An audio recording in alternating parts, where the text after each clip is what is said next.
On n'a rien à cacher, un podcast du collectif Rescapé. Bonjour Anne. Bonjour. Une nouvelle fois, merci de nous accorder ton précieux temps d'étudiante pour répondre aux questions de notre podcast On n'a rien à cacher. Et aujourd'hui, le sujet que nous allons aborder ensemble est plein d'espoir, puisque nous allons parler de guérison. Alors Anne, si tu es là, c'est parce que tu as personnellement vécu une guérison miraculeuse. Mais avant de parler de tout ça et de ce miracle, peux-tu nous expliquer de quoi tu souffrais ? En fait, ça touchait vraiment à plein de domaines. J'étais extrêmement fatiguée, j'étais fragile sur le plan immunitaire parce que je tombais malade tout le temps. Et le pire, c'était les douleurs. Partout, tout le temps, surtout dans le bas du corps, aux os, aux muscles, aux tendons. Enfin, je pourrais pas dire quelle était cette maladie puisque les médecins ont cherché encore.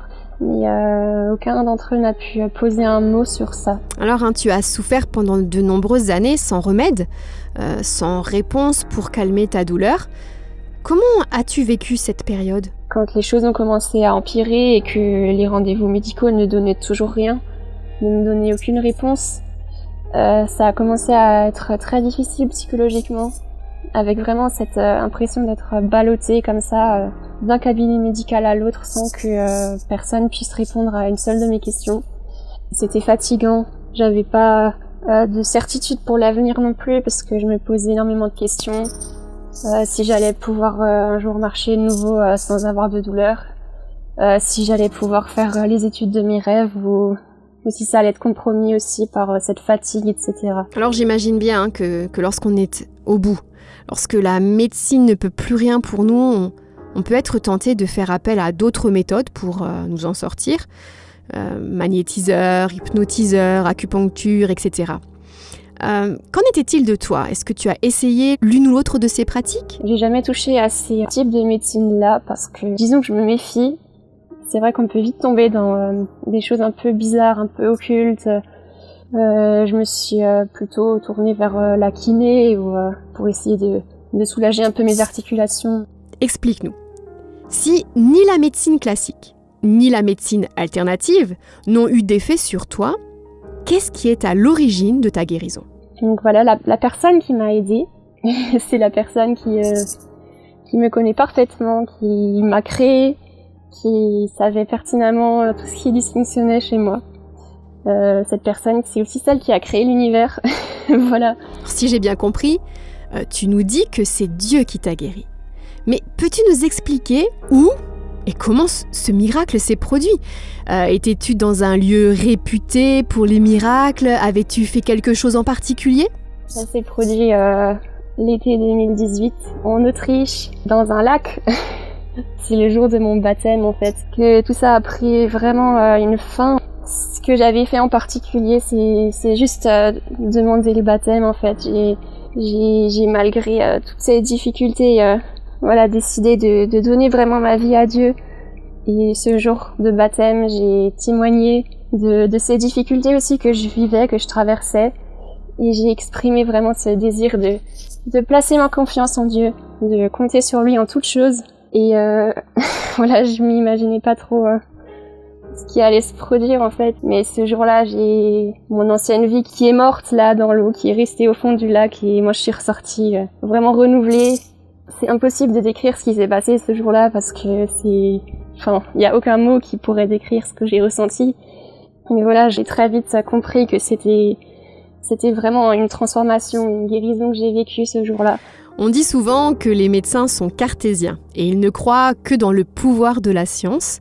Mais alors, toi qui fais des études en dentaire, justement, c'est-à-dire qui étudie la médecine, comment se fait-il que tu aies pu croire à la guérison divine ?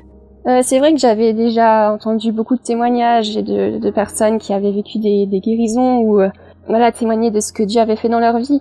Je savais que Dieu était puissant, que Dieu avait vraiment toutes les capacités pour me sortir de ce que je traversais. Et c'était quelques mois avant mon baptême que j'ai vraiment reçu une parole de la part de Dieu dans mon cœur, alors que je déversais devant lui une énième fois tout ce qui me pesait. J'ai vraiment reçu ces mots qui me disaient que voilà, avant ton baptême, ce sera fini. Et c'est ce qui m'a vraiment fait tenir. Je savais que ça allait prendre une fin, Et donc même si pendant les mois qui ont suivi, avant mon baptême, je continuais à faire des examens médicaux, mais que personne ne me donnait une réponse, je savais que Dieu, il mentait pas. C'est vraiment au moment où j'étais dans l'eau que j'ai été guérie et que je suis ressortie transformée, renouvelée. Et ton entourage, dis-moi, comment ont-ils réagi en te voyant sur pied ? Ça a été assez particulier puisque quelques jours après ce baptême, je suis rentrée en première année de médecine.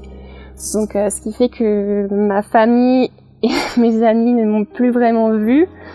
Mais voilà, par la suite, j'ai pu apporter ce témoignage et c'est vrai que les gens savaient aussi que la réussite de cette première année de médecine, elle n'aurait pas été possible dans l'état où j'étais l'année d'avant. Enfin, c'est vraiment un miracle. Ça a été vraiment l'occasion pour moi de témoigner de cette puissance, de cet amour de Dieu pour nous et d'encourager aussi des personnes autour de moi. Aujourd'hui, tu es guérie à ce niveau-là, mais en ce moment, tu fais face à un autre problème de santé. Crois-tu encore que Dieu peut te guérir de ce nouveau trouble ? C'est vraiment ce qui m'encourage aujourd'hui aussi à avoir confiance, puisque je sais que s'il m'a guéri une fois, s'il a guéri aussi plein d'autres personnes dans le monde, il peut le refaire, c'est une évidence. Bien sûr qu'il m'arrive de douter, qu'il m'arrive de pleurer, de prier, de demander pourquoi. Je vais vraiment garder cet espoir dans mon cœur et je sais que Dieu m'accompagne, que Dieu il sait, qu'il fait chaque chose en son temps, à sa manière et qu'on peut lui faire confiance tout simplement. Pour finir, quel message aimerais-tu faire passer à celles et ceux qui sont malades et qui sont au bout, comme tu l'as été ? Si je devais donner un message d'encouragement, c'est vraiment de garder confiance, de tenir bon. Je voudrais encourager aussi à s'exprimer, à en parler aux personnes qui nous sont proches, qui peuvent nous écouter, peuvent écouter nos craintes, nos doutes, les émotions qu'on peut ressentir. Ça fait beaucoup de bien d'évacuer. Et aussi de pas laisser une sorte de culpabilité en se disant c'est ma faute. Je pense qu'on peut vraiment prendre ces épreuves qui touchent à notre santé comme une manière de grandir dans la confiance, de grandir dans la foi aussi. Il faut pas avoir honte de souffrir en fait. Ayez confiance en Dieu. S'il parle, il suffit d'un mot de sa part pour que tout s'arrête. Et s'il l'a pas encore fait aujourd'hui, c'est qu'il a une raison. Et que voilà, on peut avancer avec confiance en sachant qu'il fera tout en son temps, selon son plan. Un grand merci pour ce message, plein d'espoir et de foi. C'était On n'a rien à cacher, un podcast du collectif Rescapé, produit par Trésor Média.